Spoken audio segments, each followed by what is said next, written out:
Bonjour à tous. Je m'appelle Walter. Aujourd'hui, vous avez une rare opportunité, être assis là et m'écouter. D'entendre quelqu'un qui a 80 ans d'expérience dans ce domaine qu'ils appellent le transgenrisme. Et je veux partager ces 80 années avec vous, de tout mon cœur. Partager ce qui s'est passé au cours de ces 80 années, qui m'ont appris une leçon que j'espère vous empêchera de tomber dans l'idée que vous pouvez changer de sexe.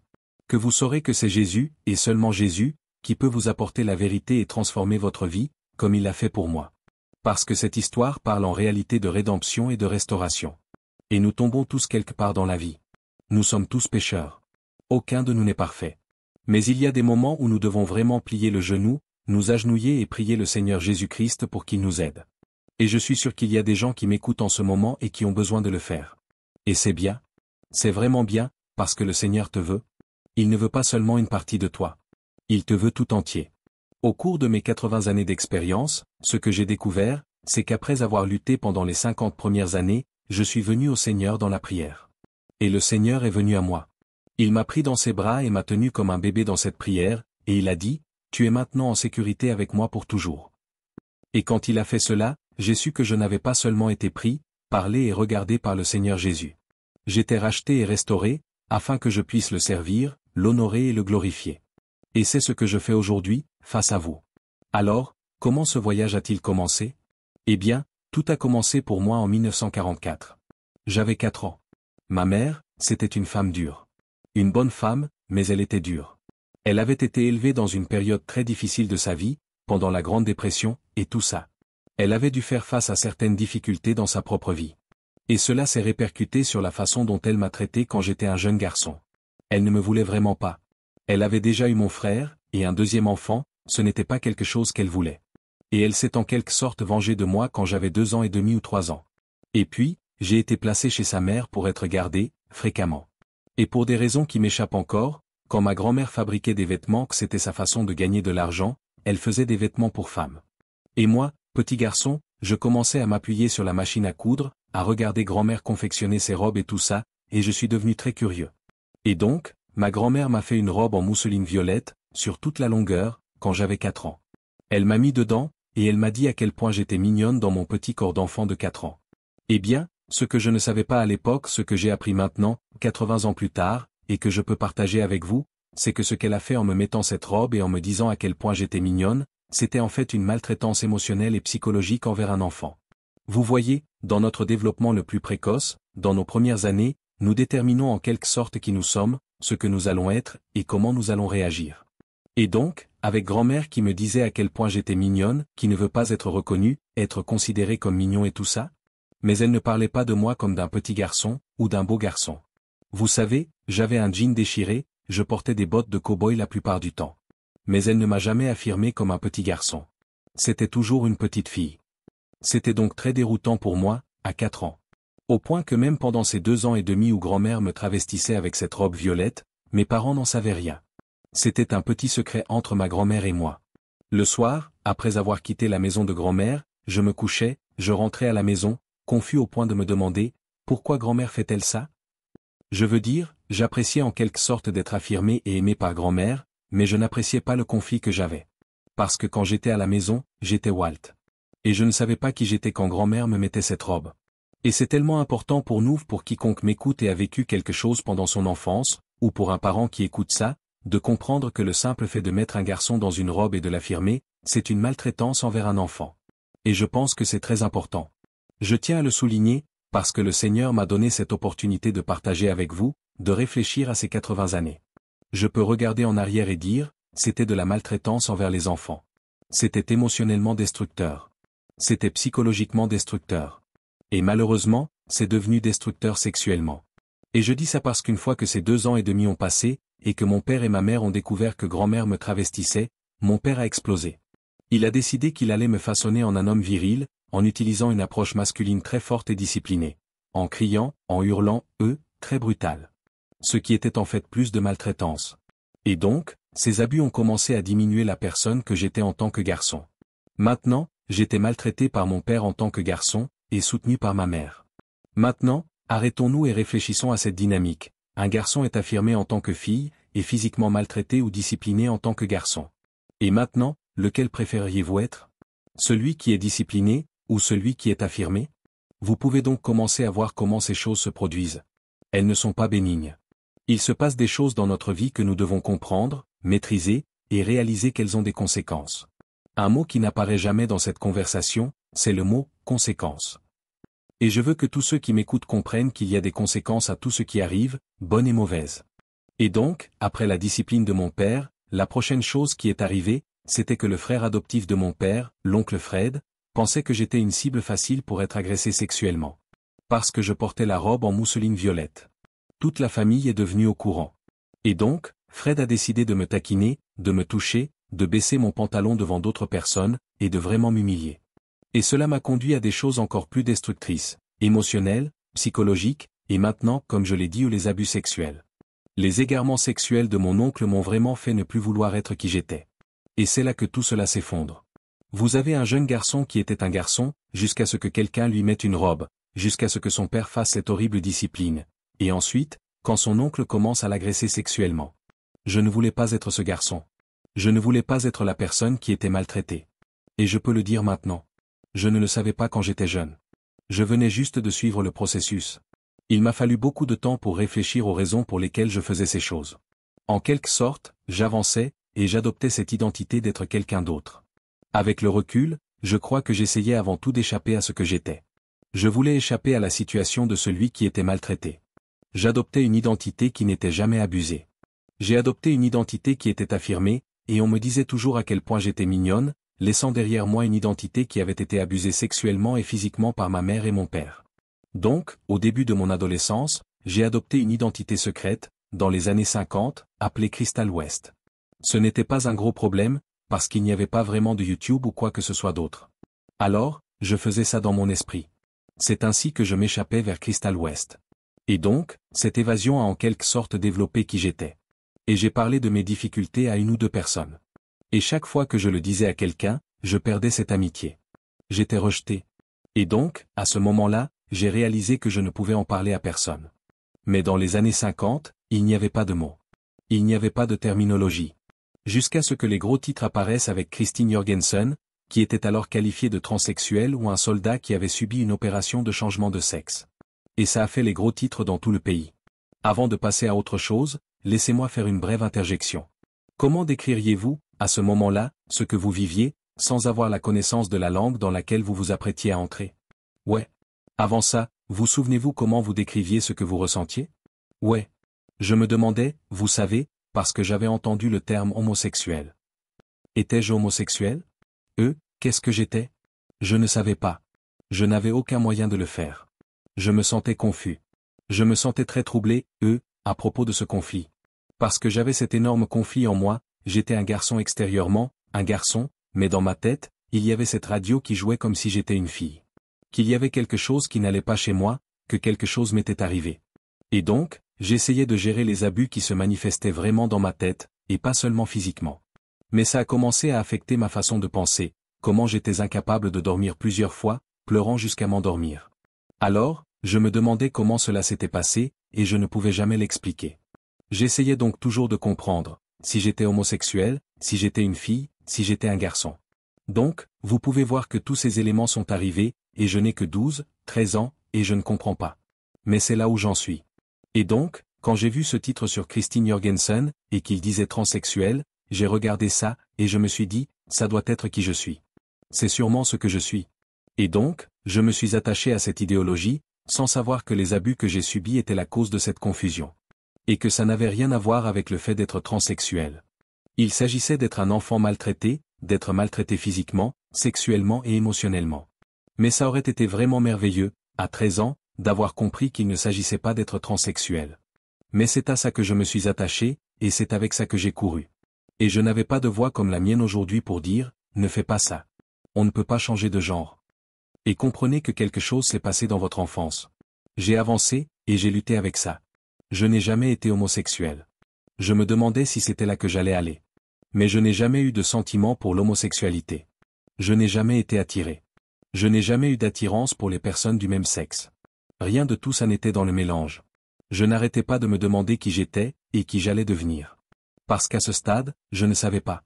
Je veux dire, je mettais ça en quelque sorte sous le nom de Crystal West. Mais j'avais des petites amies. J'adorais les voitures. J'avais des copains. J'ai joué au baseball. J'ai fait toutes les choses d'un garçon. Extérieurement, j'étais un très jeune garçon en train de grandir. Intérieurement, dans ma tête, j'étais une fille qui luttait pour sortir de ma tête et se faire connaître publiquement. Mais je ne savais pas comment y parvenir. Et donc, à la fin de mon adolescence, après avoir quitté l'école, je commence à me travestir. À acheter des vêtements pour femmes, à sortir en public, à essayer d'aller dans un grand magasin et à expérimenter comment je pourrais passer pour une femme, me promener en m'identifiant comme telle. Et j'avais pris tellement de noms différents, Nicole, et tous ces autres noms que j'utilisais, avec lesquels je m'entraînais. Et donc, j'ai continué ma vie. Jusqu'à ce que, vous savez, j'allais à l'église, mais j'ai passé du temps à parler aux gens, aux médecins et à d'autres. Et les gens à qui j'ai parlé ou même à l'église, et mon propre médecin n'avaient aucune idée de ce que c'était. C'était dans les années 50 à l'époque, ou même dans les années 60, et ils ne le comprenaient pas. Et donc, ils n'avaient vraiment aucun conseil pour moi. Ils n'avaient pas d'outils. Ils ne comprenaient pas ce que c'était. Ils n'avaient même pas les mots. Et donc, au fil de ma vie, je me suis marié. J'ai eu 2 enfants. Je me suis marié à 21 ans, j'ai eu des enfants au début de ma vingtaine. J'ai eu beaucoup de succès en travaillant chez Autonetic, où nous avons fabriqué le missile Polari. J'ai fait partie de ce projet, j'étais dessinateur électronique, et j'ai travaillé là-dessus. Et j'ai fini par travailler chez North American Rockwell sur la mission spatiale Apollo 1, et j'ai rédigé quelques spécifications pour les connecteurs cryogéniques. J'ai travaillé dans le domaine de la cryogénie, à 352 degrés sous zéro, et j'ai développé des connecteurs capables de résister à cet environnement. Et donc, je portais des vêtements, je gagnais beaucoup d'argent. J'avais des vêtements très chers, comme tous les ingénieurs de conception associés et les ingénieurs qui travaillaient dans ce groupe très haut de gamme à l'époque. Et après avoir quitté l'ingénierie, je suis entré dans l'industrie automobile. Je suis devenu directeur national des opérations pour les ports d'entrée et la gestion de toutes les voitures qui entraient aux États-Unis pour l'American Honda Motor Company. Et je suis devenu l'une des 3 personnes qui ont développé la division Acura que nous voyons aujourd'hui. En fait, j'étais l'un des précurseurs qui ont aidé à développer ce qui s'appelait à l'époque Channel 2, puis qui est devenu le projet X, puis Acura. Donc, j'étais en difficulté, parce que personne à l'époque ne savait quoi faire. Je veux dire, ma femme, je lui ai dit à quel point j'avais du mal. Elle savait que j'étais en difficulté. Et j'ai commencé à consommer de l'alcool plus fréquemment, pour faire face à la douleur et au drame de cette petite enfance. J'essayais de me retenir, de traverser la vie pour être père, mari, et travailler. Mais je consommais tellement d'alcool que ça ne me convenait plus. J'ai commencé à consommer de la cocaïne et d'autres choses. Puis, vers la fin de la trentaine, j'ai commencé à voir un thérapeute de genre, le Dr Paul Walker. Qui, si vous revenez en arrière et regardez son histoire, a en fait rédigé les normes de soins WPH qui existent aujourd'hui. Il était un spécialiste du genre de renommée mondiale, celui qui disait savoir comment diagnostiquer et comment traiter les personnes atteintes de dysphorie de genre. C'était avant même que la dysphorie de genre ne soit une terminologie. Avant d'entrer dans le vif du sujet, parce qu'il se passe tellement de choses, je veux vous donner l'occasion de m'exprimer ici, pour les personnes qui ne comprennent peut-être pas complètement. J'étais marié, j'avais des enfants, je commençais à m'engager dans un sombre chemin de drogue. Mais laissez-moi vous parler de ce qui se passait dans cet espace, avant d'aller voir ce psychologue. Quelle était ma relation avec ma femme à l'époque? Comment conciliez-vous votre identité de femme et votre vie de marié? Et ensuite, ce processus de décider, ok, je vais consulter un psychologue. Comment le trouvez-vous? Laissez-moi ralentir et vous expliquer ça. Bien sûr. Donc, ce que j'essayais, c'est de ne jamais amener la femelle dans la maison. Eh bien, je travaillais à l'extérieur, et j'allais dans les hôtels. J'emportais mon identité féminine dans les hôtels le week-end. Mais je n'ai jamais confronté ma femme. Je ne me suis jamais travesti devant les enfants. Je n'ai pas amené ça à la maison. Et c'était important pour moi, parce que je savais que j'étais en difficulté. Je ne savais tout simplement pas contre quoi je luttais. Et donc, pendant ce temps, ma femme et moi, on essayait de comprendre comment je pouvais traverser cette épreuve, afin de ne pas détruire le mariage. Je ne voulais pas détruire le mariage. Je m'étais imaginé marié pour toujours, vivant sur le porche, surplombant un lac avec 2 enfants formidables, et tout simplement très prospère. C'était l'image que j'avais de moi-même. Mais j'avais cette personnalité féminine qui s'était développée à cause d'une robe violette, à cause des abus physiques et sexuels subis pendant mon enfance. Ce qui faisait obstacle à ce rêve que j'avais pour Walt. Et je ne savais pas comment y faire face. Et personne d'autre ne le faisait non plus, à l'époque. Gardez à l'esprit que nous sommes au début des années 80, à la fin. Ouais, 1979 et 80. J'ai commencé à prendre des hormones en 1978, puis le docteur Walker m'a diagnostiqué une dysphorie de genre en 1981. Alors, j'essayais vraiment de garder la famille unie. Mais ce qui se passe est si puissant et si dérangeant quand on est maltraité dans son enfance. Il s'agit d'un traumatisme. Et un traumatisme nécessite un travail acharné avec le Seigneur Jésus-Christ, et avec les autres personnes qui vous entourent, et être capable de voir la clé. Je peux voir aujourd'hui, en regardant en arrière, que la clé était de l'identifier et de l'appeler traumatisme. Et là où le problème est survenu, c'est que j'avais un thérapeute qui disait que c'était une dysphorie de genre. Ce n'était pas une dysphorie de genre. C'était un traumatisme. C'était de la maltraitance. Et c'est une chose essentielle que nous devons tous comprendre. Vous devez prendre du recul et comprendre ce qui vous a amené à ne pas aimer qui vous êtes. Et pour moi, c'est ma grand-mère qui m'a mis la robe. C'était mon père qui me maltraitait physiquement, et mon oncle qui abusait sexuellement, et ma mère qui me maltraitait physiquement au début de sa vie aussi. Donc, les gens ne veulent pas être cette personne, pour une raison quelconque. Et nous devons découvrir ce qui les a poussés à se retrouver dans cet espace qui ne correspond pas vraiment à ce qu'ils sont, et dont ils tentent de s'échapper. Alors, avec le docteur Walker, je lui ai expliqué tous ces abus, au cours de cette séance avec lui. Et franchement, il a juste dit que ça n'avait pas vraiment d'importance. Vous souffrez de dysphorie de genre. Il y a tellement d'informations là-dedans. Mais maintenant, je veux me concentrer sur ce psychologue, ou est-ce son vrai nom? Je pense qu'il était sociologue. D'accord, une société sur laquelle je veux mettre l'accent ici. Comment l'avez-vous rencontré? Car à ce stade, personne ne comprenait ce qui se passait. Personne ne savait ce qui se passait réellement. Mais nous savons que ce type, aujourd'hui, même à travers mon témoignage, est l'un des principaux acteurs dans la promotion du langage de ce que nous reconnaissons aujourd'hui. Comment l'as-tu rencontré? Parle-nous de ce processus, de cette histoire où tu as franchi cette étape en rencontrant ce type et en suivant ses conseils. Je suis si heureux que tu poses la question. C'est une excellente chose. Car je travaillais pour Honda, et comme je l'ai dit, je sortais de chez moi et je me présentais comme une femme à l'extérieur. J'allais dans les bars du quartier Tenderloin de San Francisco. Et il y avait d'autres personnes qui se travestissaient, on les appelait des travestis à l'époque. Au mieux de ma connaissance, je n'ai pas beaucoup entendu le terme transgenre ou transsexuel, ou simplement des bars de travestis. Et celui où je suis allé s'appelait le Roadrunner, qui en était plein. Et je pense que j'y suis allé pour essayer de découvrir si c'était bien ce que j'étais. Et donc, lors de cette conversation sur ce que je traversais, l'une des personnes présentes m'a dit « Oh, vous devez voir le docteur Walker. Il est juste ici, sur Union Street, à San Francisco. Et puis, il a un ami qui vous donnera les hormones dont vous avez besoin. » Et donc, vous aviez cette connexion au Roadrunner Bar, où vous pouviez entrer en contact avec le gars qui vous diagnostiquerait, et qui vous donnerait une lettre d'approbation pour obtenir les hormones. Et c'est ainsi que les hormones ont commencé à fonctionner, et que j'ai commencé à m'engager sur cette voie. C'était donc une période sombre. Mais comme je l'ai dit, j'essayais de ne pas ramener cela à la maison, et j'essayais de gérer la situation à l'extérieur. Mais ce n'est pas la bonne façon de procéder. Vous n'allez pas dans un bar Roadrunner et ne buvez pas avec d'autres personnes qui luttent comme vous pour trouver comment s'en sortir. Cela ne faisait que m'enfoncer dans l'obscurité, ce dont je ne me rendais pas compte à l'époque. Et c'était donc à peu près le début de la chute. Et donc, je suis allé le voir, et il m'a rapidement diagnostiqué une dysphorie de genre, dès la toute première séance que j'ai eue avec lui. Et au fait, quand je suis allé le voir dans son bureau, j'étais à moitié ivre. J'avais bu, et je lui avais expliqué cela. Et rien n'avait vraiment d'importance pour lui. Il était déterminé, concentré sur le mot dysphorie de genre. Et il m'a effectivement dit, lors de la première séance, qui a duré environ 50 minutes, qu'il aurait une lettre d'approbation pour mon opération avec le docteur Bibé quand je reviendrai la semaine prochaine. Et il l'a fait. Et c'est ainsi que ça s'est passé. Et franchement, aujourd'hui, c'est à peu près la même chose. C'était en 1981. Et dans cette situation, aujourd'hui en 2025, on dit aux gens, vous souffrez de dysphorie de genre, et ils reçoivent des lettres très rapidement. C'est exactement la même chose. Je pense donc que ce qui est important ici, c'est que même si le mien date d'il y a des années, c'est toujours le même.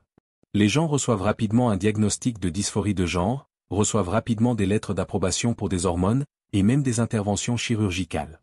Alors, ne pensez pas que parce que c'était en 1981, c'était une sorte de passe-trou.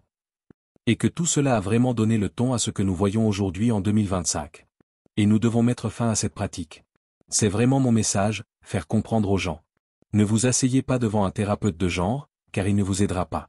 Vous devez trouver le Seigneur Jésus-Christ, et quelqu'un d'autre qui va vous aider à comprendre ce qui vous a amené à ne pas aimer qui vous êtes, et à en apprendre davantage sur votre histoire. Réfléchissez dans votre introspection. Découvrez ce qui se passe réellement, car ce n'est pas une question de genre, mais d'autre chose qui s'est produit. Et donc, je ne le savais pas. Et donc, je suis rentré chez moi, et j'ai dit à ma femme de l'époque, vous savez, que j'allais commencer à prendre des hormones. Et vous pouviez juste voir l'air sortir du mariage. Je veux dire, elle savait qu'elle me perdait, mais elle ne voulait pas me perdre.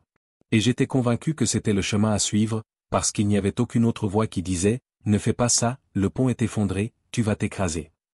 Donc, après presque 2 ans de prise d'hormones où j'en ai pris exactement 2 ans, j'ai décidé d'accepter la lettre qu'on m'avait donnée. En fait, je suis retourné voir le docteur Walker une seconde fois. Je suis allé le voir plusieurs fois, mais une seconde fois, environ 2 ans plus tard. Il m'a dit, vous savez, je pense que je devrais me faire opérer maintenant. Est-ce que vous m'approuveriez toujours pour cette intervention chirurgicale? Il a répondu, oh, absolument.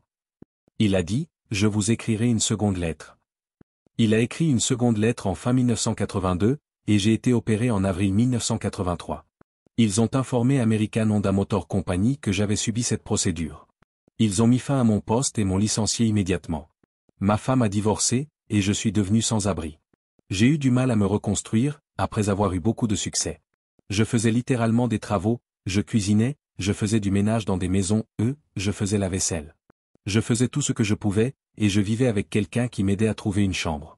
Et c'est en fait à ce moment-là que j'ai commencé à fréquenter les alcooliques anonymes, et que j'ai trouvé un sponsor. Ce sponsor m'a donné son garage pour y rester. Et c'était une période critique. Je m'identifiais comme Laura. J'avais quitté ma famille. J'étais désormais complètement séparé de mes enfants, de ma femme, et de la plupart des membres de ma famille, vivant sous le nom de Laura Jensen. Avant de continuer, je veux créer un espace ici pour mettre en lumière spécifiquement la chirurgie. D'accord.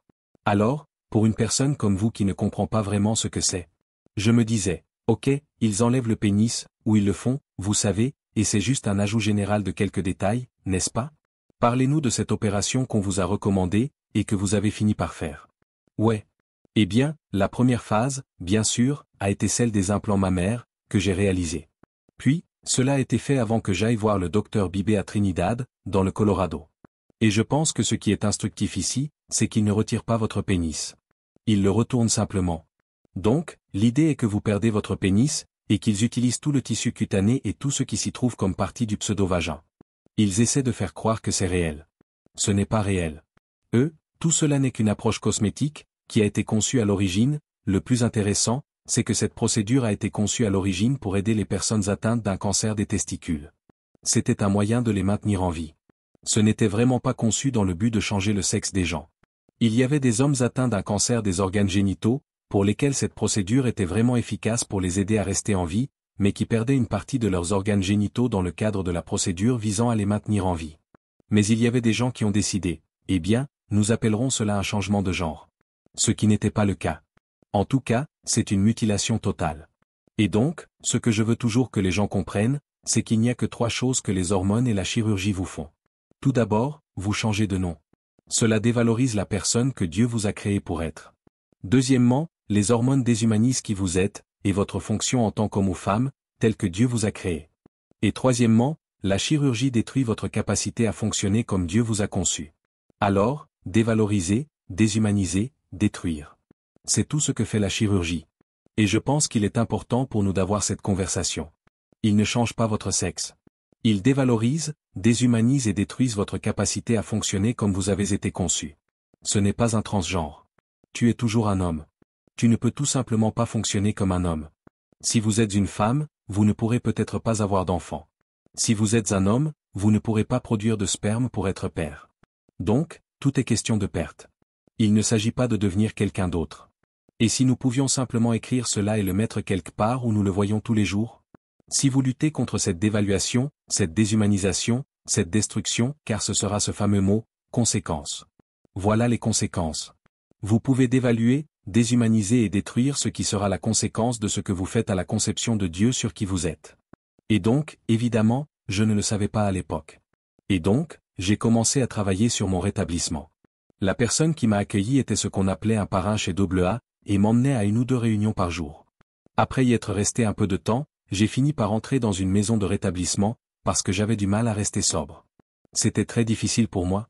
Mais je suis entré dans une maison de convalescence de 4 mois, près de San Francisco.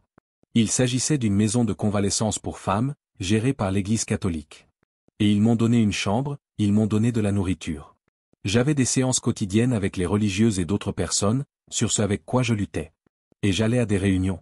J'allais souvent à 3 réunions par jour, et j'avais quelqu'un qui m'accompagnait et m'emmenait à différents endroits. Et c'est ainsi que se sont déroulés les 4 premiers mois. Et puis, j'ai décidé que je voulais aller à l'église. Après 4 mois, sortir et emménager dans une chambre. Et je suis allé dans une église locale, et j'ai rencontré le pasteur là-bas. Je lui ai demandé, vous savez, je suis là, je m'identifie comme une femme. Est-ce que je peux venir à l'église et être ici? C'était avant le service du dimanche, je voulais le rencontrer. Et il a dit oui. Il a dit, vous savez, mon travail est juste de vous aimer. C'est le travail de Dieu de vous changer. Cette petite phrase, mon travail est de vous aimer, c'est le travail de Dieu de vous changer, était si puissante pour quelqu'un qui avait des difficultés. Maintenant, c'était de mettre en place ma sobriété. Je n'avais que 4 mois, pour lutter contre le fait d'avoir perdu ma famille, contre le fait que mon corps était complètement mutilé et ne fonctionnerait plus comme un homme. Mon permis avait été changé pour celui de la femme Laura Jensen. Donc, j'avais tous ces éléments. Mais je venais au Seigneur, et je ne savais pas exactement comment faire. J'étais déjà allé à l'église, mais je ne comprenais pas comment marcher avec Jésus. Je ne comprenais pas comment communiquer avec Jésus. La prière dans la petite enfance était simple, et n'avait aucun sens. Maintenant, j'étais à un moment de ma vie où je rencontrais vraiment des difficultés. Et la prière était désormais encore plus importante. Et je priais tout le temps. J'apprenais à prier, j'apprenais à lâcher prise et à me connecter à Dieu. Parce que maintenant, ce dont j'avais le plus besoin, c'était d'une relation avec le Seigneur Jésus-Christ. Et cela m'a pris presque 2 ans de prières acharnées, de sobriété, de travail, d'aller dans cette église et de travailler avec le pasteur. Et le pasteur m'a nourri pendant ces 2 années. Et je dois vous dire que je passais parfois d'un côté à l'autre, pendant cette période de 2 ans, j'étais Walt pendant 2 heures par jour, Laura pendant 2 heures par jour, puis Walt, puis Laura. J'ai parfois hésité entre ces 2 positions pendant plusieurs mois. Je me changeais, et j'arrivais à une station-service, et j'avais une tenue différente dans la voiture. Ça changeait réellement la personne que j'étais en train de conduire sur la route. Et vous pouvez donc voir que le conflit n'était pas encore résolu. J'étais toujours en difficulté. Oui, j'essayais d'être membre de l'Église. J'essayais d'avoir cette relation avec le Christ. Je priais. Je devenais sobre, et ça m'aidait. Et finalement, après presque 2 ans et demi ou 3 ans, le pasteur à qui j'avais dit à quel point j'étais en difficulté m'a dit, « Eh bien, je pense que nous devrions vous faire venir témoigner de votre difficulté devant la congrégation, et faire 3 sermons, 3 séries de sermons. Et je m'occuperai de tout pour vous. » Et donc, je l'ai fait. Je me suis levé devant l'église, et j'ai parlé de mon combat. Et c'était si important. 2 choses qui étaient vraiment importantes, c'est que je le laissais sortir. Je l'évacuais. Tout le monde connaissait désormais mon combat. Je me disais, vous savez, si vous avez des difficultés et que vous gardez cela privé, ce n'est pas bon. Parce que le diable aime travailler dans les ténèbres. Amenez-le à la lumière, où il peut être repoussé. Et c'est ainsi que vous le repoussez. Mais ce pasteur a fait autre chose qui m'a vraiment aidé. Et je recommande à tout pasteur qui m'écoute, ou à toute personne en difficulté, de demander au pasteur de faire la même chose pour vous, comme il l'a fait pour moi. Et il m'a dit, ce que tu dois vraiment faire, c'est écrire une lettre de prière 1 fois par semaine, pour nous dire ce qui te pose problème. Nous devons savoir ce qui te pose problème. Et ça a commencé avec environ 12 personnes. Et finalement, il y avait 50 personnes qui priaient, plus de 50 personnes qui priaient pour moi. Et vous n'avez aucune idée de l'importance que cela représente pour quelqu'un qui lutte, de savoir que les gens prient réellement pour votre salut, prient pour que vous alliez mieux. Et cette lettre de prière était si importante que je l'écris encore aujourd'hui, toutes ces années plus tard, presque 40 ans plus tard. Et je l'écris toujours, sauf que maintenant, aujourd'hui, j'écris sur la gloire et la puissance de la rédemption et de la restauration. Mais ça a commencé il y a presque 40 ans. Et donc, cette lettre de prière m'a permis de pouvoir parler aux gens, d'aller prendre un café avec eux, et de m'exposer à la possibilité de partager. Partager vos difficultés est essentiel. Et avoir des gens qui vous entourent, qui croient en vous, qui prieront avec vous. Alors, j'étais dans des études bibliques. J'embrassais cette relation. Je commençais à devenir sobre. Et donc, en 1990, dans la cinquantaine, je travaillais avec un psychologue chrétien. Pour ceux qui ne savent pas ce que c'est un inventaire que vous apportez à quelqu'un. Et donc, je l'ai emmené chez le psychologue, et j'ai eu 21 pages, des pages lignées avec toutes les choses qui s'étaient passées, à propos de ma mère, et de tout le monde dans ma vie, et toutes les choses contre lesquelles j'avais du ressentiment, tous les problèmes avec lesquels je luttais encore. Je les ai tous déposés. Et pendant cette séance du samedi avec ce thérapeute, nous les avons parcourus un par un. Nous en parlions, et ensuite nous prions à ce sujet. Et ce que je faisais, c'était ce que j'appelais sortir les déchets du coffre. Ce jour-là, je remettais tout à Jésus. Pas toutes les choses auxquelles je m'étais accroché, cette confusion qui m'avait jeté dans ce va-et-vient de changement. Je vidais tout, le déposant devant le Seigneur Jésus-Christ, ce jour-là. Et en presque 3 heures de travail avec le thérapeute? Et quand nous avons eu fini, il a pris ce papier jaune ou dans un autre moment qui était si profond, un moment du Saint-Esprit, c'est sûr. Il a dit, sortons et brûlons ce papier dehors. Il est donc sorti de son bureau, sur le parking, et a pris ce papier ligné sur lequel se trouvaient toutes ces informations. Il a mis une allumette dessus, et a laissé l'allumette consumer ce papier ligné jaune, avec tout ce qui était dessus. C'était très cathartique. C'était comme, ok, j'ai relâché ça, et le vent a emporté ce papier, et il a disparu. Et ce jour-là, il a dit, d'accord. Nous avons fait le travail. Vous l'avez remis? Retournons prier. Et j'ai une confession à faire. Ce monsieur aime prier longtemps. Après presque 3 heures, j'étais épuisé. Je ne voulais pas revenir en arrière et prier. Je voulais juste m'asseoir et pleurer. Et j'en avais fini. J'étais prêt à tout pleurer. Et il me tapote l'épaule, non, nous devons aller prier. Et j'y vais, vraiment, et j'avais du mal. Je veux dire, il a littéralement dû m'encourager. J'ai presque été forcé d'entrer dans la pièce pour prier, parce que je pensais qu'il allait prier pour toujours, et que je n'étais tout simplement pas prêt pour la prière. Je n'étais pas préparé à la prière. J'avais été abattu ce jour-là. J'avais tout abandonné. Alors, je me suis assis en face de lui, et il a commencé à prier. Et je me souviens avoir pensé, combien de temps va-t-il prier? Parce que j'ai vraiment envie de partir. Et il priait, et je pensais, oh, il prie toujours. Et il prie toujours. Et puis, à un moment, où je n'entendais plus sa voix, tout est devenu silencieux. Oui, il priait toujours, mais je ne l'entendais pas. J'ai levé les yeux, et j'ai vu Jésus qui descendait, avec ses bras tendus, venant vers moi. Et devant moi, il y avait un petit bébé. Et j'ai regardé le bébé, et je me suis dit, ce bébé, c'est moi. Le Seigneur Jésus vient me chercher. Pas à 50 ans. Il venait me chercher en tant que bébé. Quand je suis né, il me donnait une nouvelle vie. Juste là, il m'a soulevé, m'a serré dans ses bras, m'a regardé, et m'a dit, tu es maintenant en sécurité avec moi pour toujours. Et il a disparu. C'est le jour où le Seigneur est venu racheter et restaurer ma vie. Parce que je lui ai tout confié. J'avais vidé tous les trucs inutiles du coffre. J'avais tout avoué. Je ne l'ai pas fait à moitié, j'en ai pris l'entière responsabilité. Je ne blâmais plus personne. C'était mon accord entre moi et Jésus, c'est moi qui ai provoqué ça. Personne d'autre n'en est la cause. Ce n'était pas le thérapeute. C'était moi. Je suis allé voir ce thérapeute, et je lui ai permis de détruire ma vie. Je suis ici pour vous dire que c'était la grosse erreur. Et donc, à partir de ce jour-là, je n'ai raconté à personne ce qui s'était passé ce jour-là, parce que je pensais que personne ne me croirait. En fait, j'ai gardé ça secret, un grand secret, comme je l'avais fait pour le travestissement. Je pensais que personne n'allait croire ce qui s'était passé. Je ne pouvais vraiment pas le dire à personne. Mais je continuais à comprendre ce qu'il faisait. Je me demandais comment ma vie allait changer à partir de là. Je ne m'identifiais plus comme Laura.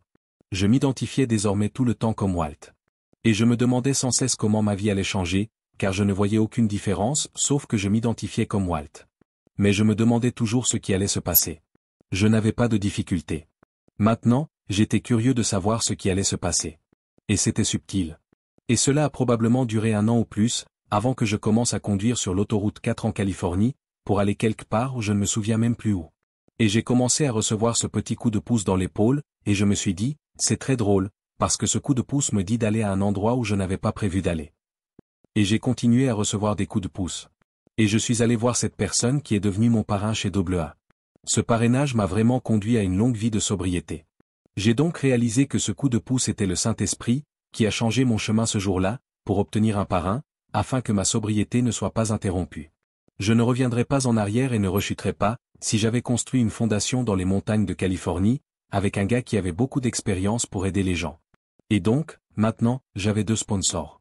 Je travaillais avec l'un à Los Angeles, et l'autre dans le centre de la Californie. J'étais couvert. Le Seigneur m'a établi. Donc, cette sobriété, à l'heure où nous parlons aujourd'hui, dure depuis 39 ans au propre et sobre. Et donc, cette expérience que j'ai vécue en devenant sobre m'a amené à être très intéressé à revenir au service de Dieu, pour comprendre que maintenant, le coup de pouce était le Saint-Esprit. Et chaque fois que j'ai reçu un coup de pouce, j'ai écouté, et j'ai suivi ce coup de pouce. Cela ne m'a jamais déçu.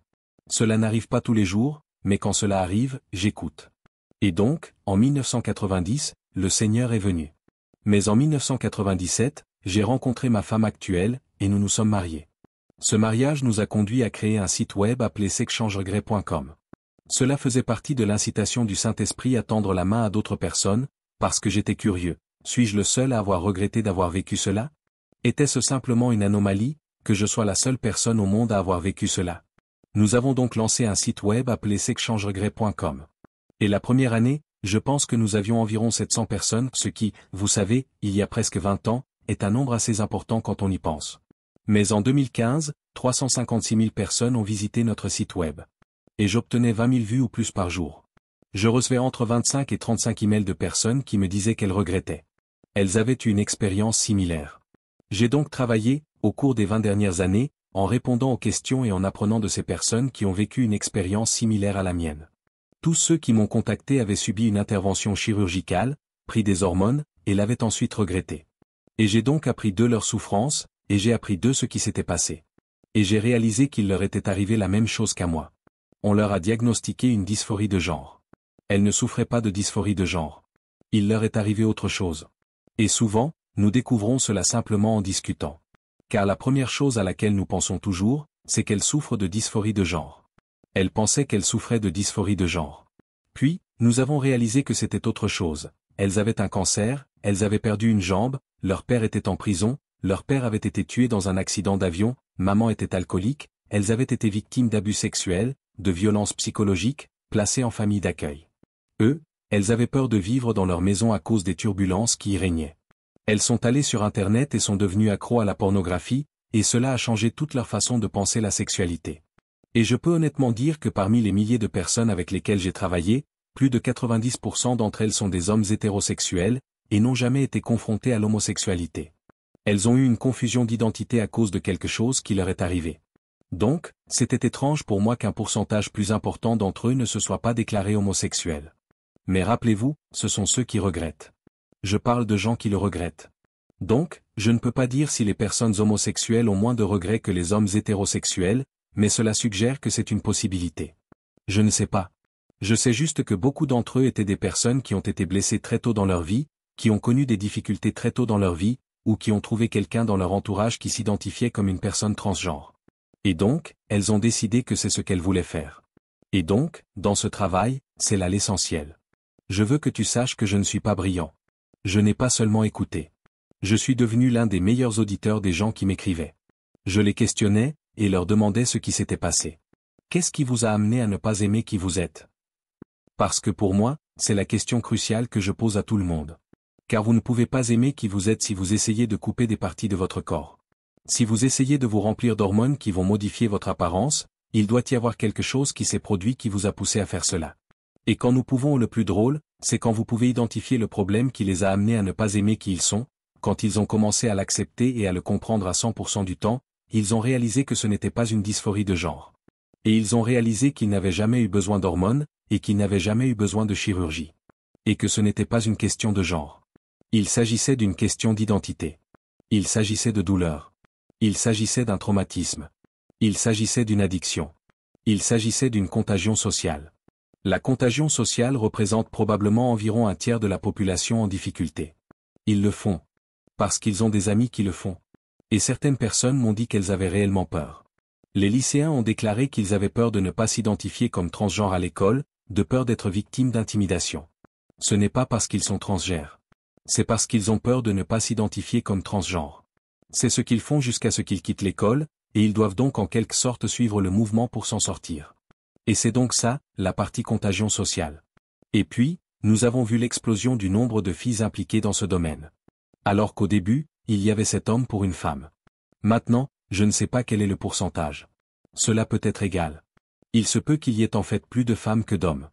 Je ne sais pas quelles sont les statistiques, mais je sais que cela a radicalement changé, car à l'origine, c'était cette contrainte. Et à l'origine, pour être considéré comme quelqu'un de transgenre, il fallait subir une opération chirurgicale du haut et du bas.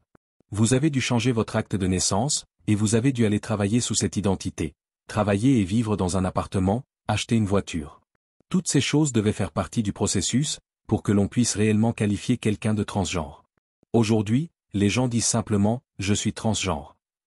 Et cela n'aide vraiment pas, quand vous essayez d'aider quelqu'un, d'avoir un groupe de personnes qui n'ont jamais pris d'hormones ou peut-être qui en ont pris pendant une courte période, qui n'ont jamais subi d'intervention chirurgicale, qui n'ont jamais changé leur acte de naissance, qui n'ont jamais vécu cette vie. Et vous avez cet autre groupe ici, qui travaille et vit réellement dans cette vie, avec toutes les parties du corps retirées. Et donc, j'ai découvert deux dynamiques entièrement différentes dans la façon dont vous allez aider cette personne. Car vous savez que le jeune homme veut récupérer son pénis, et que vous ne pouvez pas le lui rendre. Celui-là, qui n'a pas subi d'opération, peut continuer sa vie, et s'il le regrette, se marier et avoir des enfants. Ce type peut. Il y a donc une différence énorme, et il est très important pour nous d'utiliser un langage approprié, et d'identifier la personne. Je suis donc arrivé à cette conclusion après avoir parlé à ces personnes. Car voici l'essentiel, j'ai subi ces hormones et cette chirurgie pendant 12 ans. Je m'identifiais depuis presque 8 ans comme Laura Jensen. L'opération ne change pas votre sexe. Les hormones n'y changent pas. Je n'ai jamais changé. J'ai changé, c'est le mot où j'ai changé de personnage. J'ai changé d'apparence. Et en fait, le mot « persona » était en réalité celui qu'ils utilisaient à l'origine dans les cliniques de genre. En fait, ils ont utilisé le mot « persona », parce qu'au début, tout le monde recevait des hormones, et tout le monde avait recours à la chirurgie. Mais ensuite, il y a eu ce nouveau groupe de personnes qui sont arrivées, et qui ont dit, « Eh bien, nous ne pouvons pas nous permettre l'opération. » Eh bien, nous ne voulions pas qu'ils se sentent mal de ne pas être transgenres. Nous leur avons donc simplement donné l'identité transgenre. Cela a donc commencé à faire la distinction entre qui est transgenre et qui ne l'est pas. Et donc, nous avons commencé à faire en sorte que les cliniques reçoivent un financement fédéral. Alors, maintenant, ils peuvent avoir des hormones, ils peuvent avoir recours à la chirurgie, ils n'ont pas besoin d'argent. À mon époque, il fallait tout payer de sa poche. Vous pouvez donc voir comment l'histoire de ce genre a changé, au point qu'aujourd'hui, de nombreuses personnes se connectent à YouTube ou font quelque chose pour collecter des fonds, et réussissent. Mais maintenant, c'est le gouvernement qui paie pour cela. Nous avons des écoles qui l'encouragent. Nous avons des lois qui protègent un groupe en quelque sorte protégé. Mais ils peuvent toujours avoir leurs organes génitaux intacts, et s'il s'agit d'une fille, être en mesure de produire un enfant. Et beaucoup de femmes, et j'ai été surpris de le découvrir, ne subissent jamais ce qu'on appelle une chirurgie du bas du corps, ce qui est une véritable bénédiction. Malheureusement, beaucoup d'entre elles ont recours à une chirurgie du haut du corps, ce qui est très dévastateur. Mais je pense que maintenant, beaucoup de femmes apprennent qu'elles peuvent surmonter cela. Même si elles ont subi ces chirurgies, elles peuvent, par la puissance et la grâce de Jésus-Christ, être rachetées et restaurées, tout comme je l'ai été en 1990. Et c'est là que nous devrions nous concentrer. Nous devons garder les yeux fixés sur Jésus. Regardez dans les yeux de Jésus pour être guidés. Ne vous tournez pas vers les cliniques de genre. Ne faites pas appel à un thérapeute de genre. Ne regardez pas la dysphorie de genre. Regardez vers Jésus. C'est là que nous devons tous être. Je garde toujours les yeux fixés sur Jésus pour rester concentré sur l'avenir. Et donc, j'ai écrit 8 livres maintenant. Le dernier, Embracing Goddess Design, avec la thérapeute Jennifer Bohannon. Et donc, je pense que je continue à avancer dans ce processus, et j'apprends aussi chaque jour. Je n'ai pas toutes les réponses, mais je sais que j'aime les gens qui luttent avec leur identité. J'adore travailler avec eux, et j'aime les aider à comprendre que la clé est de comprendre ce qui vous a amené à ne pas aimer qui vous êtes. Et c'est pourquoi je le répète, car je ne veux pas vous laisser penser que vous souffrez de dysphorie de genre, et que vous avez besoin d'hormones et de chirurgie. Et je ne veux pas que vous pensiez que vous faites une transition, parce qu'en réalité, personne n'a jamais changé de sexe biologique en utilisant des hormones ou la chirurgie. Donc, le fait est que biologiquement, vous êtes toujours une femme ou un homme. Peu importe la quantité d'hormones que vous prenez, peu importe la chirurgie que vous subissez, peu importe à quel point ou même les filles qui ont la barbe et tout sont toujours des filles, même si elles ressemblent à un homme. Vous pouvez faire en sorte que les gens ressemblent à une femme. Vous faites ressembler une femme à un homme. Le problème ici est que vous n'êtes ni l'un ni l'autre. Tu es toujours un homme. Et votre identité doit être en Christ, pas dans une clinique chirurgicale ou une intervention chirurgicale. Et lorsque vous vous rendez compte que vous êtes en difficulté, vous devez vous mettre à genoux et demander pardon pour être tombé dans cette erreur médicale absolue, cette pratique néfaste d'hormones et de chirurgie dont personne n'a besoin. Et j'espère vraiment que vous regardez vers Jésus. Et j'espère vraiment que ce que j'ai à dire aujourd'hui pénètre votre cœur et change votre trajectoire. Si vous vous engagez sur la mauvaise voie, revenez à Jésus, car ses bras sont ouverts, et il vous veut. J'ai quelques questions que je pense pourraient vraiment aider tous ceux qui me regardent à mieux comprendre où j'en suis, et ce que j'ai vécu. Ma première question est la suivante. Je vois un groupe de personnes qui ont grandi dans ce contexte aujourd'hui, et qui, en entendant mon histoire, disent « Walt, vous avez grandi à une époque où il y avait beaucoup de pression. Vous avez perdu votre famille, vous étiez alcoolique ou vous traversiez une épreuve difficile. Et vous savez, Jésus, c'est juste une échappatoire. Vous ne comprenez pas vraiment, ou vous ne savez pas vraiment. Vous avez subi des opérations chirurgicales avant même que Jésus n'entre en scène. Je suppose que, d'après ce que vous avez dit, vous saviez que la solution serait de devenir la femme, entre guillemets, et ensuite, tout va disparaître.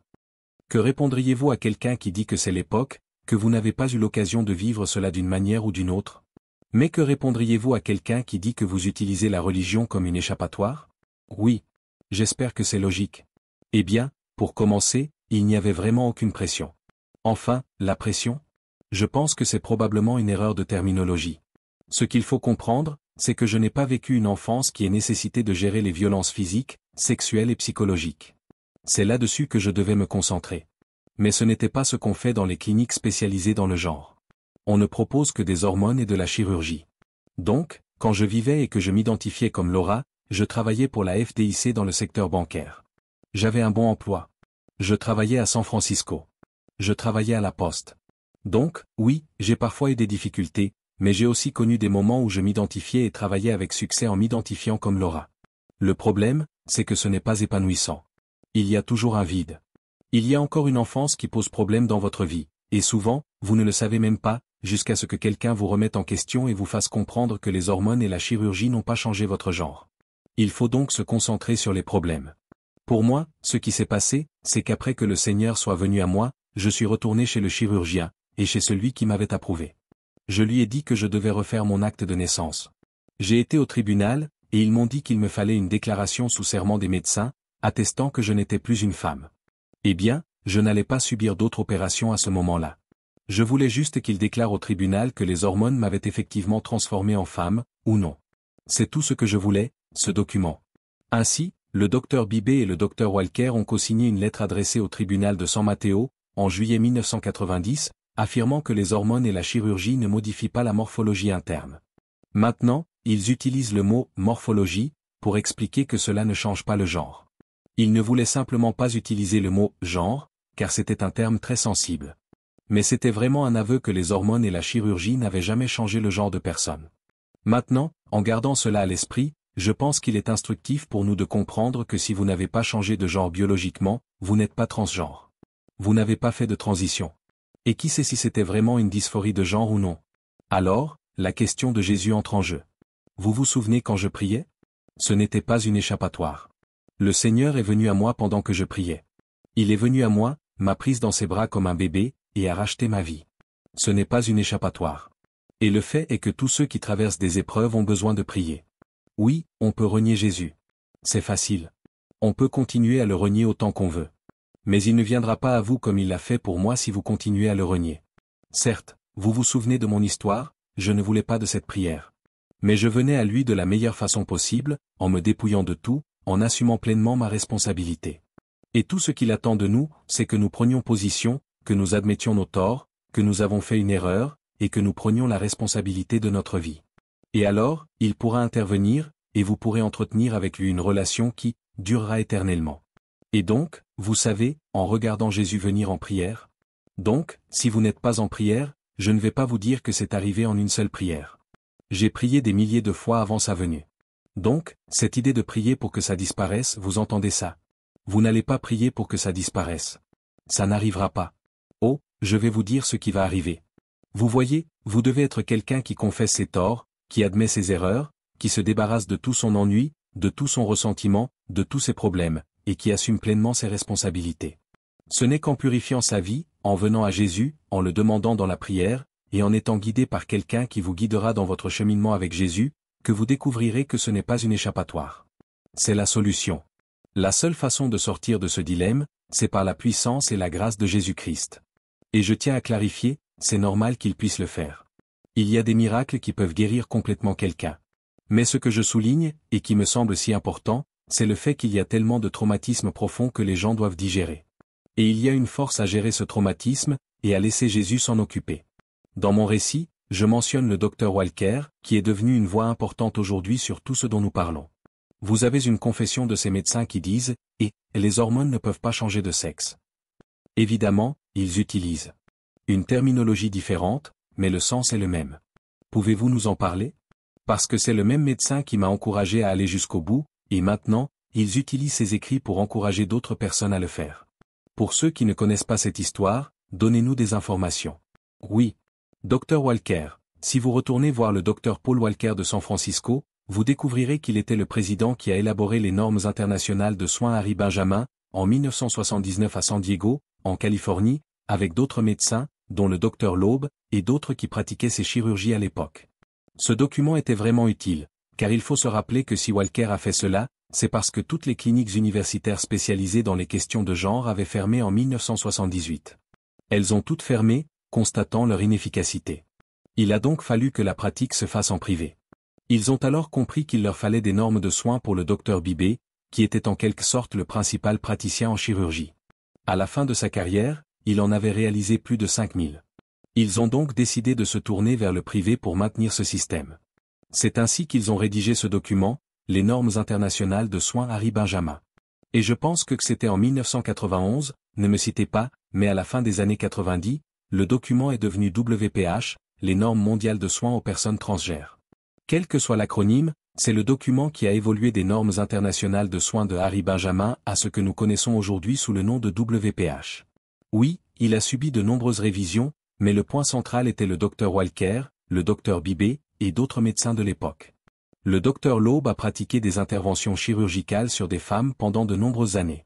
Et donc, lorsque je l'ai confronté, après qu'il ait rédigé le document pour le tribunal, il a admis avoir commis une erreur, qu'il avait tort. Car il était atteint du sida et mourant. Il voulait?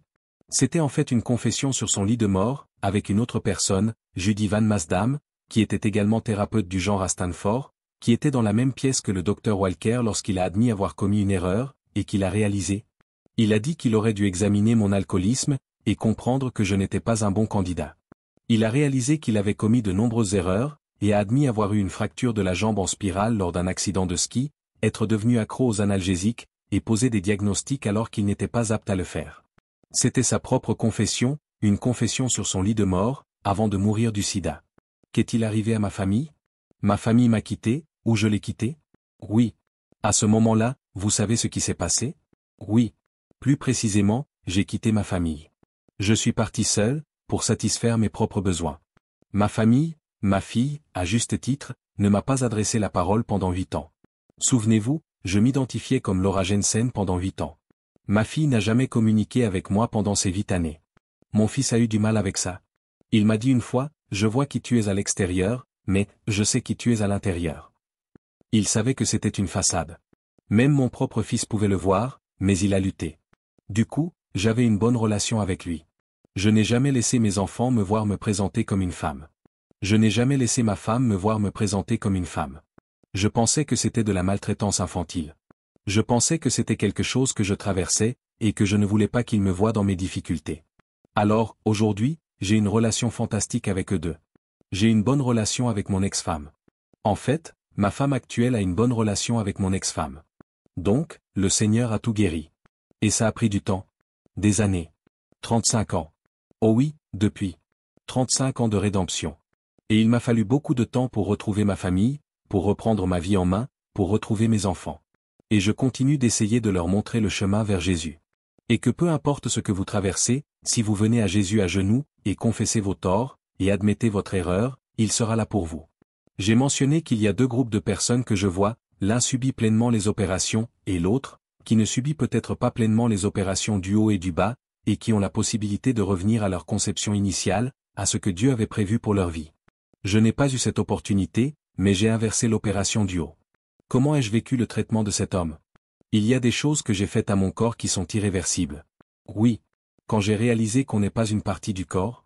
Vous savez, un pénis ne fait pas de vous un homme. Le Seigneur vous en a donné un dans un but précis, mais ce n'est pas la totalité de votre personnalité en tant qu'homme. Une partie du corps ne fait pas de vous un homme. Et si elle disparaît, cela ne signifie pas que vous êtes quelqu'un d'autre. Cela signifie simplement que vous êtes un homme sans cette partie du corps.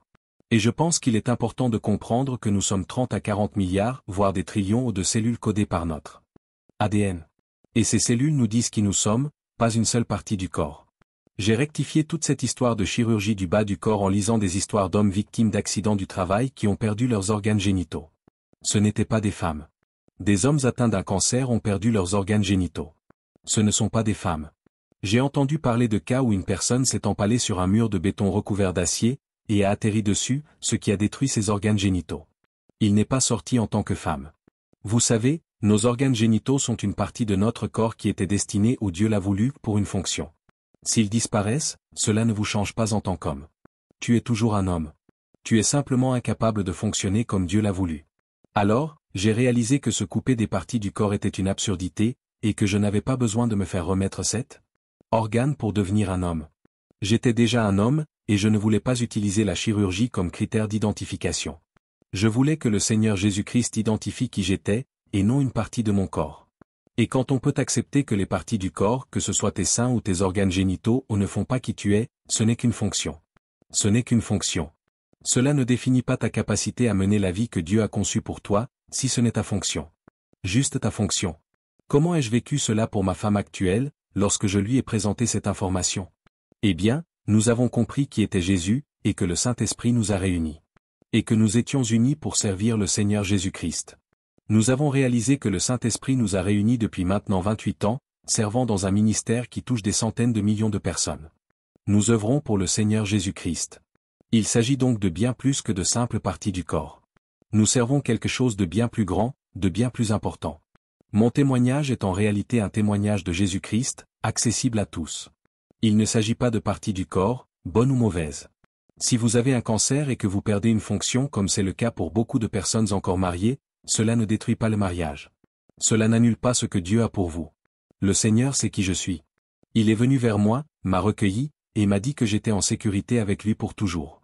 Je suis en sécurité avec lui pour toujours. Il m'a racheté. C'est tout ce qui compte. C'est tout ce qui compte. Et ma relation avec ma femme, par le Christ, vise à aider d'autres personnes à retrouver le chemin de Jésus, afin qu'elles puissent prier pour que le Seigneur vienne à elles, et leur dise, « Tu es maintenant en sécurité avec moi pour toujours. » Eh bien, qui est-ce? Jésus pour moi? Jésus est tout. Jésus me donne mon esprit. Jésus me donne mon énergie. Jésus me donne l'amour du cœur pour ceux qui sont en difficulté. Jésus me donne l'amour pour ma femme. Il me donne l'amour et la joie que je ressens d'être assis devant vous, et d'avoir cette opportunité. Parce que sans Jésus, je ne serais pas assis ici. Il s'agit de Jésus. C'est qui il est. Vous voyez qui Jésus œuvre à travers moi aujourd'hui. C'est qui il est. Cette puissance qu'il apporte aux gens est absolument essentielle pour racheter et restaurer des vies. J'ai presque 85 ans. Rares sont les gens de mon âge qui ont autant d'énergie, autant de capacités, et qui sont encore aussi forts. Et ce n'est pas parce que je suis bon ou intelligent. Certainement pas parce que je suis riche. C'est parce que j'ai été racheté et restauré par Jésus. C'est tout. Notre tâche est de venir à Jésus, et de lui permettre de racheter et de restaurer votre vie, dans un seul but, afin que nous puissions le servir.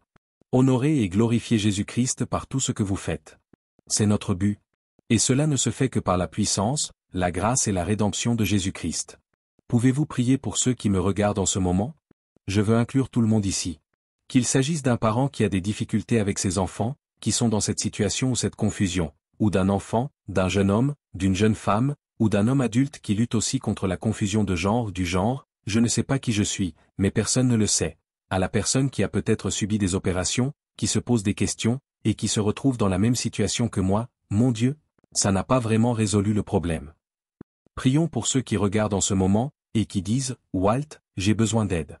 J'ai besoin que Jésus s'occupe de ce que je traverse, parce que je n'y arrive pas. Prenons un moment pour prier pour tous ceux qui sont en difficulté.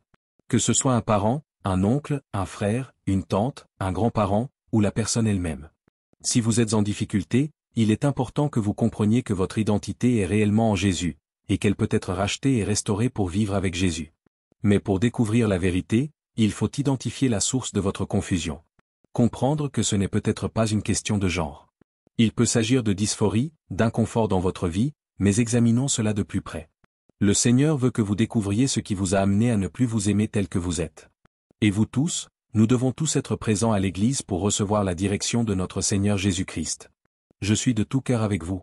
Je vous aime tous. J'ai travaillé avec des personnes en difficulté, et le Seigneur vous aime. Vos parents vous aiment, et vous devez vous aimer vous-même, et comprendre que Dieu n'a pas commis d'erreur dans votre identité. Les cliniques spécialisées dans les questions de genre commettent une erreur en vous diagnostiquant une dysphorie de genre, et en vous proposant des traitements hormonaux et une intervention chirurgicale. C'est une erreur. Mais on peut l'éviter si on vient à Jésus, et qu'on le regarde dans les yeux. C'est aujourd'hui qu'il faut venir à Jésus. Si vous êtes en difficulté, j'espère que ce message vous touchera, et vous mettra à genoux. Je prie pour que vous pleuriez pour Jésus. Pleurez abondamment, mais tendez la main, et accrochez-vous à quelqu'un qui vous soutiendra. Et ce quelqu'un, c'est Jésus. On parle beaucoup de ce sujet, au gouvernement, dans l'éducation, à la télévision, et dans les familles. Ce que j'ai vécu en privé est maintenant visible et publicisé dans tous les secteurs de la société. Vous m'avez exposé, ainsi qu'au monde, une mission claire. La mission que Dieu m'a confiée, même en ces derniers temps, comme je l'ai définie. Je ne sais pas combien de temps il me reste. Non, bien sûr que non. Si c'était mes dernières paroles, si le Seigneur me prenait demain, quelles seraient ces dernières paroles pour la société? Oui. Si aujourd'hui était mon dernier jour? Je vous conseille de ne jamais consulter un thérapeute spécialisé en genre. N'allez jamais dans une clinique spécialisée en genre. Inspirez-vous de votre expérience, et réfléchissez à la façon dont vous en êtes arrivé à cette confusion. Puis, venez à Jésus. Trouvez quelqu'un qui vous accompagnera vers Jésus, admettez vos difficultés, et rejoignez un groupe de personnes qui vous aideront dans cette lutte. Mais fuyez à tout prix tout thérapeute spécialisé en genre, toute clinique spécialisée en genre, toute intervention hormonale, et toute intervention chirurgicale. Je sais que ce message, s'il est reconnu et suivi, peut sauver des vies. Absolument. Vous éviterez ainsi de consulter une clinique spécialisée en genre, et vous ne tomberez pas dans la dévalorisation de qui vous êtes, et dans la destruction de votre capacité à fonctionner comme Dieu vous a créé. Pensez Y. La seule chose que cette clinique, si je peux vous dire 3 choses à la fin, c'est que toute cette idée de changer de genre dévalorise, déshumanise, et détruit la façon dont Dieu vous a créé, et dont Dieu vous a créé pour fonctionner. Rien d'autre. Parce que cela ne change pas votre genre. Merci d'avoir écouté mon histoire. Que Dieu vous bénisse.